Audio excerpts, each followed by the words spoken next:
캘리포니아 특별선거가 오늘 실시되며 대부분의 투표가 이미 완료된 것으로 보입니다. 한편 35일째 장기화되고 있는 연방정부 셧다운의 후 저소득층 푸드스탬프는 절반만 지급되며 항공관제사 부족으로 주요 공항에서 항공편 대란이 이어지고 있습니다.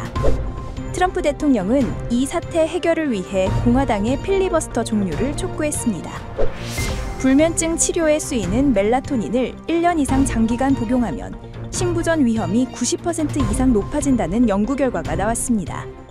국내에서는 국민의힘이 추경호 전 원내대표 구속영장에 항의하며 이재명 대통령의 시정연설을 전면 보이콧했습니다. 또한 김건희 특검팀이 확보한 휴대전화에서 특정 남성과의 밀접한 개인적 메시지가 수백 건 발견된 것으로 전해졌습니다.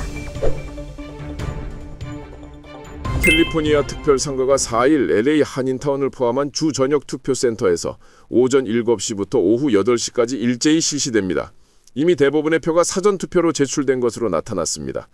UC 버클리 정치학 연구소 분석에 따르면 최근 몇 년간 캘리포니아 유권자의 80% 이상이 우편이나 투표함, 조기 투표소를 통해 사전투표를 하고 있습니다.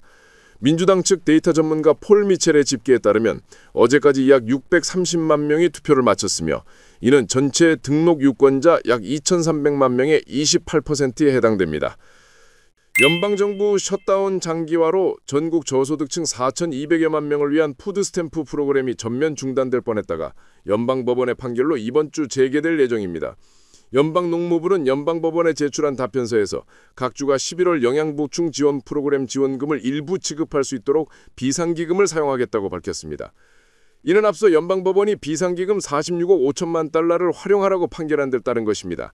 따라서 11월에는 수급 자격이 있는 가구에 지급되는 현재 할당액의 50%만 지급된다고 연방농무부는 밝혔습니다.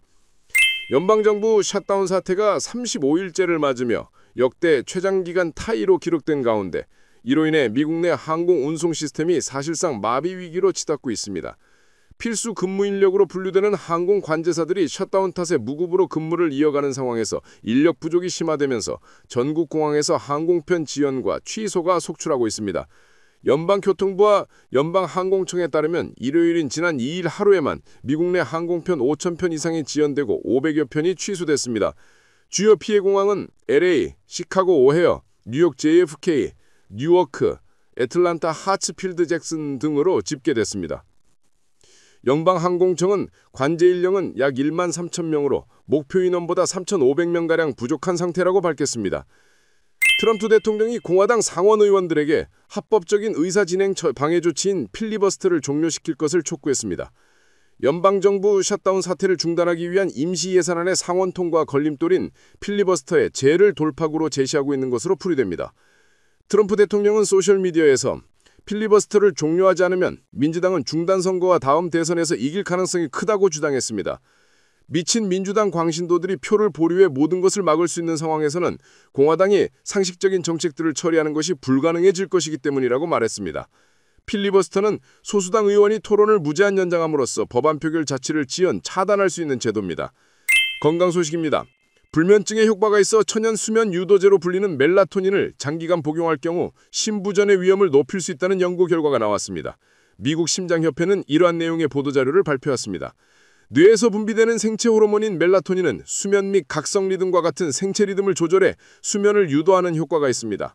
분석 결과 불면증이 있는 성인 환자 중 멜라토닌을 1년 이상 장기간 복용한 그룹은 5년 동안 신부전을 진단받을 확률이 4.6%로 나타났습니다. 이는 만성 불면증이 있지만 멜라토닌을 처방받지 않은 그룹 대비 신부전 발생 위험이 90% 높은 것이었습니다. 국민의힘 의원들은 이재명 대통령의 시정연설에 전원 불참했습니다.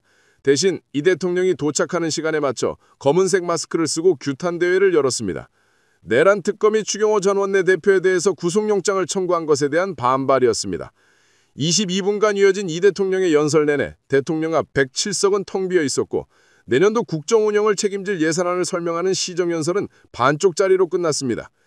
김건희 특검팀이 출범 초기인 지난 7월 건진법사 법당에서 김건희 여사가 사용했던 휴대전화를 확보했습니다. 이 휴대전화를 분석했더니 김 여사가 한 남성과 주고받은 메시지 수백 개가 있었던 것으로 드러났습니다. 특검팀은 또 2013년에서 2016년 사이에 A씨와 김 여사가 주식거래 관련 관계를 넘어서 개인적으로도 밀접한 관계였던 것으로 결론 내린 걸로 파악됐습니다. 이상으로 오늘의 뉴스 읽어드렸습니다. 고맙습니다.